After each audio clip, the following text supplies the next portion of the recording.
여러분, 안녕하세요. 오늘 우리는 핀란드 헬싱키 외곽에 숨겨진 아주 흥미로운 비밀 연구소로 바로 떠나볼 겁니다. 놀라지 마세요. 이곳의 과학자들은 무려 지구 전체를 먹여 살릴지도 모르는 완전히 새로운 생물종을 배양하고 있거든요. 진짜 기대하셔도 좋습니다. 자, 한번 상상해 보세요. 만약 우리가 지구상에서 가장 지속 가능한 식량을 말 그대로 허공에서, 그러니까 눈에 보이지 않는 그냥 공기에서 만들어낼 수 있다면 어떨까요? 드넓은 농경지나 대규모 목장 없이 식량을 생산한다니 완전히 공상과학 영화 같은 얘기죠? 근데 이게 현실입니다. 오늘 이 놀라운 미스터리를 확실하게 파헤쳐보죠. 본격적으로 들어가 볼까요? 먼저 우리가 먹는 식량의 진짜 문제점부터 짚고 넘어가겠습니다. 우리가 왜 이렇게 SF 같은 해결책에 매달려야 할까요? 숫자를 보면 답이 나옵니다. 3분의 1. 인간이 환경에 미치는 전체 영향 중 무려 3분의 1이 바로 우리가 매일 먹는 식단에서 직접적으로 옵니다. 놀랍지 않나요? 우리가 무심코 즐기는 밥 한 끼가 사실은 지구에 엄청난 부담을 주고 있다는 뜻이죠. 여기서 정말 심각한 부분이 이겁니다. 이 80%라는 숫자 보이시죠? 우리 식량 시스템이 남기는 환경 발자국의 80%가 육류 같은 동물성 제품에서 나옵니다. 이대로는 정말 답이 없다는 거죠. 지금 우리에겐 그야말로 판을 뒤집을 파괴적인 혁신이 절실하게 필요합니다. 그래서 등장한 게 바로 이겁니다. 솔레인, 공기로 만든 식량이죠. 자, 인류의 이 엄청난 난제를 해결해줄 주인공, 솔라푸드라는 혁신적인 기업과 그들이 만든 마법 같은 단백질 솔레인을 소개합니다. 이 사람들의 목표는 진짜 확실해요. 식량 생산을 전통적인 농업에서 완전히 떼어내겠다는 겁니다. 전기로 공기 중에 이산화탄소를 배양해서 단백질을 만든다니 연구소에서 합성한 인공물질 같잖아요. 근데 이게 반전입니다. 솔레인은 우리가 먹어본 음식 중에 가장 자연에 가까운 형태일 수 있어요. 큰 식물이나 동물 형태가 아니라 아주 단순한 단일 세포 형태의 원초적인 생물종으로 훌쩍 거슬러 올라간 거거든요. 그야말로 영양학적으로 타협할 필요가 없는 완벽한 자연식품인 셈이죠. 이 비교를 보시면 진짜 입이 떡 벌어지실 겁니다. 동물성 제품의 환경 영향을 100%라고 쳐볼게요. 친환경적이라는 식물성 단백질이 10% 정도입니다. 그런데 솔레인은 어떨까요? 단 1%입니다. 네, 1%요. 고기나 식물과 비교하면 지구에 미치는 영향이 말 그대로 세 발의 피.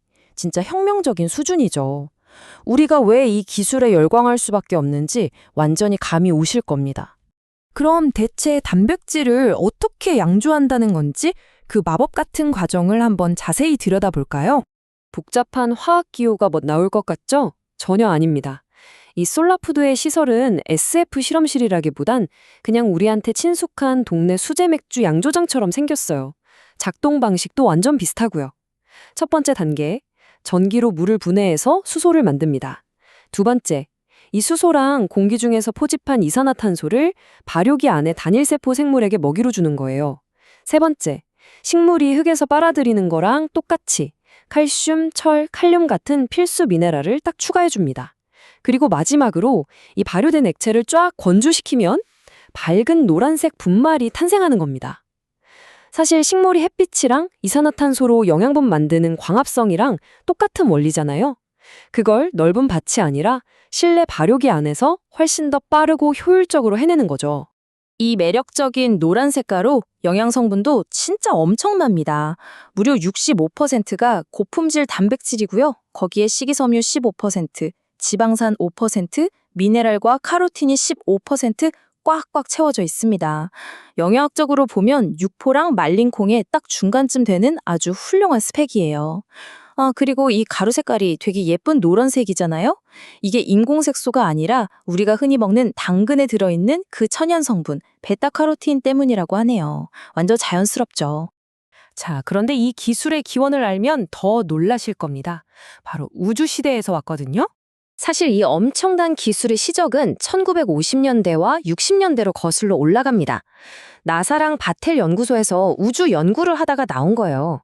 인류를 달러 보내겠다는 그 거대한 프로젝트 중에 아니 이 긴 우주여행 동안 우주 비행사들 밥은 뭘 먹이지? 하면서 과학자들이 치열하게 고민하다 만들어낸 결과물인 거죠. 수십 년 동안 잊혀있던 그 우주 기술이 지금 핀란드의 파일럿 시설에서 우리 지구를 구하려고 다시 깨어난 겁니다. 게다가 솔라푸드는 나중에 이 솔레인을 화성으로 가져갈 계획도 세우고 있어요. 왜냐고요? 화성 대기가 거의 다 이산화탄소잖아요. 식량 만들 주 원료가 거긴 아예 무한리필로 널려 있는 거나 다름없으니까요. 하지만 우주로 가기 전에 당장 이 지구에서 살아남아야 하는 우리에게 이게 얼마나 엄청난 무기가 될지 생각해보면 진짜 짜릿하지 않나요? 이제 우리의 진짜 관심사, 식사의 미래에 대해 이야기해보죠. 우주 식량으로 시작된 이 혁신적인 단백질은요, 그냥 새로운 먹거리를 넘어서서 패러다임 자체를 완전히 뒤집어 놓습니다. 솔라푸드의 CEO인 파 씨의 말을 한번 들어볼게요. 이산화탄소는 무한한 자원입니다. 우리는 오늘날 그걸 오염물질이나 부산물로만 생각하지만 사실 미래에는 마음껏 쓸 수 있는 아주 귀중한 원자재가 될 수 있습니다. 여러분, 이 발상의 전환이 진짜 소름 돋지 않나요? 지구온난화의 주범, 골칫덩어리로만 취급받던 이산화탄소를 우리의 생존을 위한 무료이자 무한한 필수 자원으로 완전히 바꿔버린 겁니다.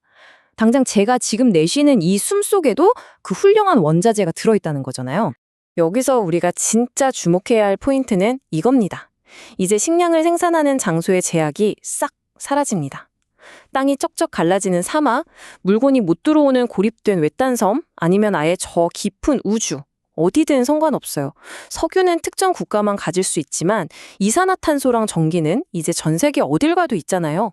수천 년 동안 우리는 비옥한 땅과 엄청난 양의 물이 있어야만 농사를 지을 수 있다고 믿었는데 드디어 그 지독한 굴레에서 완전히 해방되는 겁니다.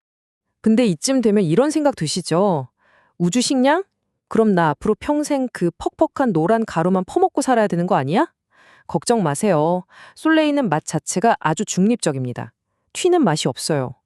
이게 왜 중요하냐면 우리가 원래 먹던 음식 맛은 하나도 안 해치면서 영양분만 싹 올려주는 완벽한 기본 식재료가 된다는 뜻이거든요. 우리가 평소에 후루룩 먹는 국수나 시리얼은 물론이고 유제품 대체품이나 식물성 대체육 같은데 아주 감쪽까지 섞여 들어가서 엄청 맛있는 요리의 일부가 될 겁니다. 전혀 걱정 안 하셔도 돼요. 자, 이제 여러분 스스로에게 한번 물어볼 시간입니다. 우리는 자연과 완벽하게 발을 맞추는 이 폐쇄형 식량 시스템을 받아들일 준비가 되셨나요? 여러분, 고기 한 점 먹겠다고 더 이상 아마존 숲을 불태우거나 땅을 메마르게 하거나 바다 생태계를 파괴하지 않아도 되는 세상을 한번 상상해 보세요.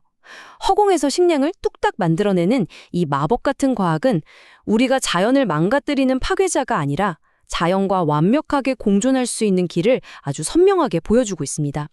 자, 이 혁명적인 식탁에 앉을 준비 되셨나요? 오늘 다뤄본 이 내용이 여러분의 시야를 탁 트이게 하고 미래에 대한 기분 좋은 호기심을 마구마구 자극했기를 바랍니다. 끝까지 함께 해주셔서 진심으로 감사합니다.